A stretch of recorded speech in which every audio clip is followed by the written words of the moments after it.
First, felony manslaughter. Why that charge? All right. You know, I think potentially, Brooke, it could be upgraded. And let me just talk about what that is, Okay. all right? When you talk about manslaughter and murder and how they're different, the difference is there a malice element? Is there an intent, a premeditation element to that crime? Manslaughter does not have premeditation, deliberation, malice. Murder does. Now, if you're going to make the argument that she intentionally took a needle and put heroin in his veins, and as a result of that caused the death. And of course, we'll talk about her behavior in the aftermath, closing the blinds, stepping over his body, nonchalantly covering her tracks. I certainly think that it could be elevated to not felony manslaughter, but certainly murder. And then, Brooke, if you take the new case, right? Well, hang on. Let me slow you down in just a second. So if you're talking about premeditation, what you're referring to is the closing of the blinds, the sipping the wine. This is all post-mortem.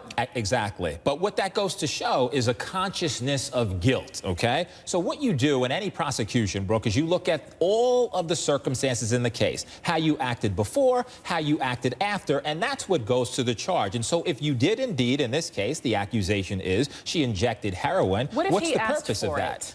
If he asked for the heroin, I mean, that would be a difficult thing to, I mean, that's a good defense, I think, to establish. It's a difficult thing to make the argument of. Yeah, no, it's a very good question, but then it becomes more of a reckless type of crime because, hey, if I ask for heroin, you're going to do me a favor and give it to me, and then the question is, did you give me too much? So at minimum, it's reckless, and then manslaughter certainly would apply then. So the case in Georgia, I think police, hearing about what happened with this Google executive are saying, hang on a second, we remember this woman because I think that it was the boyfriend was in the shower. She was saying there was a thud. It was accidental heroin and alcohol overdose. Accidental. That was her story.